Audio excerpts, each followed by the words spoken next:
Exactly right. మళ్ళీ వస్తా మీ దగ్గరికి గఫూర్ గారు. గోపాలరెడ్డి గారి దగ్గర పోదాం.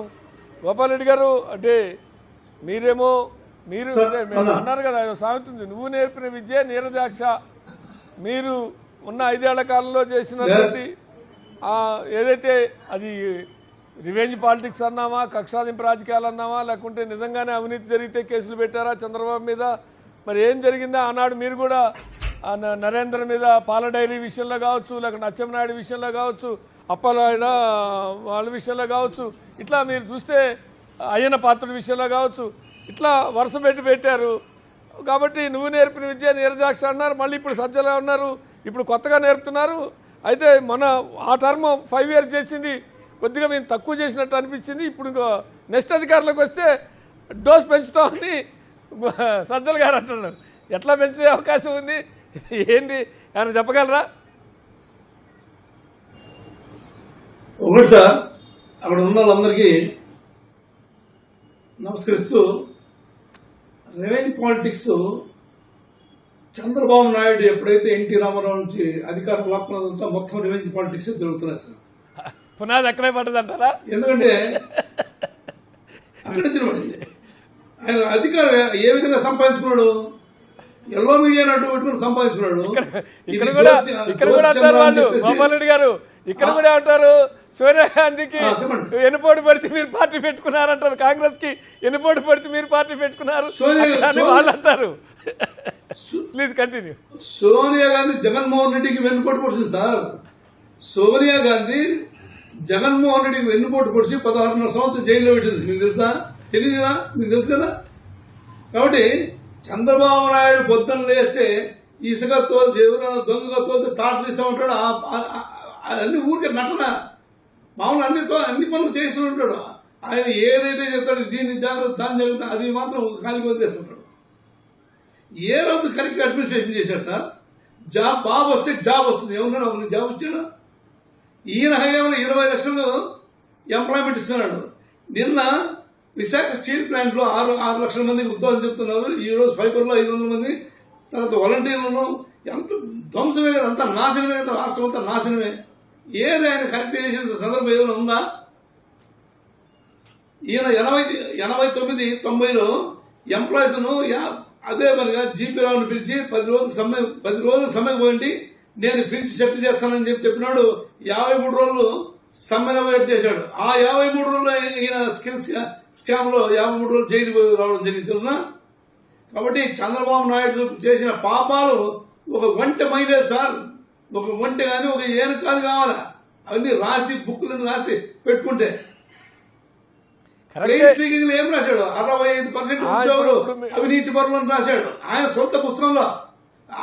సేద్యం దండగా అని చెప్పాడు. ఏది కూడా కరెక్ట్ గా ఉండదు సార్. మొత్తం అన్ని ఆయన బోగస్ బోగస్ బోగస్.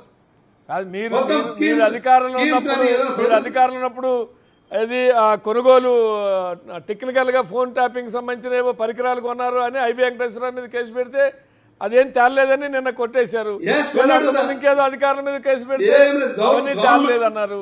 ఇట్లా కేసులని కక్షాదింపులో భాగంగా పెట్టారన్నట్టుగానే వాళ్ళు అంటున్నారు. మరి ఇవాళ మీ మీద పెడుతున్న కూడా అవేనా? ఏబీ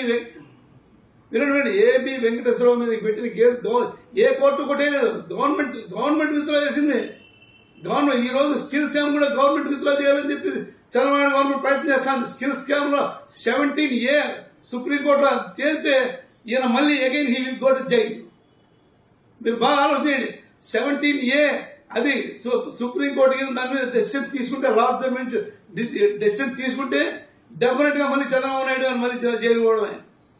కాబట్టి మీరు అనుకుంటారు చంద్రబాబు నాయుడు ఏదో ఆయన చంద్రుడే అనుకుంటున్నారు, కాదు.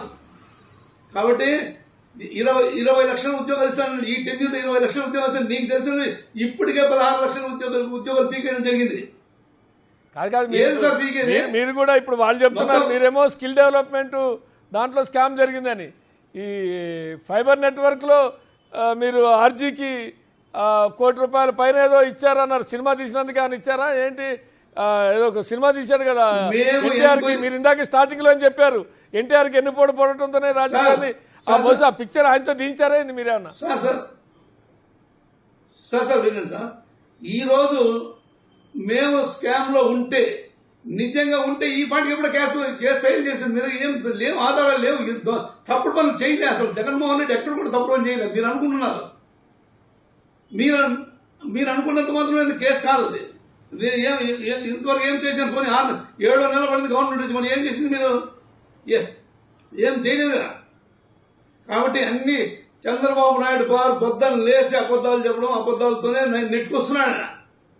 ఈరోజు ఏ అమ్మఒడి కానీ, తర్వాత రైతు భరోసా కానీ, ఏది కూడా 6 గ్యారెంటీలు పోతే ఏ గ్యారెంటీని అమలు చేశాడు? పెన్షన్ కాకుండా ఆ పెన్షన్ లో కూడా ప్రతి నెల 1 లక్ష మంది తగ్గించుకుంటూ వస్తున్నారు. ప్రతి నెల 1 లక్ష మందికి. ఏమండి దాంట్లో ఒక అన్యాయంగా ఎవరికైతే ఎలిజిబిలిటీ లేదు 4,000 రూపాయలు తీసుకుంటే ఏం బడ్జెట్ నష్టమా, దేశ నష్టమా? నువ్వు పెట్టే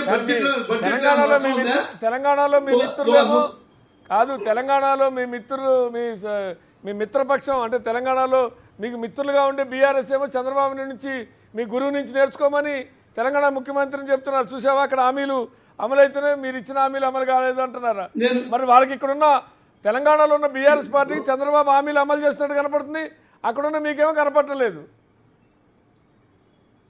ఇక్కడ నేను ఆ రాష్ట్రం గురించి నాకు పెద్ద ఐడియా లేదు. ఇక్కడ ఉన్న వాళ్ళకి కనపడుతుంది. ఇక్కడ ఉన్న వాళ్ళకి, తెలంగాణలో ఉన్న వాళ్ళకేమో Chandrababu Naidu super duper hit అంటున్నారు, మీరేమో అది ఏమో అమలు చేయలేదు అన్నారు. వీళ్ళది కరెక్టా మీది కరెక్టా అని ఊరికే అడుగుతున్నాం మిమ్మల్ని. మీరు చెప్పండి సార్, ఆయన మేనిఫెస్టో ఏం అమలు చేసేది చెప్పండి సార్. ఈవెన్ నరేంద్ర మోడీ కూడా ఆయన మేనిఫెస్టోలో నా ఫోటో తీసేయని చెప్పాడు. తెలుగుదేశం గవర్నమెంట్ మేనిఫెస్టోలో ఆయన నా ఫోటో వద్దని చెప్పాడు. పురంధరేశ్వర గారు అడగండి, ఎందుకు వద్దంటాడు? అమలు చేయలేమనా?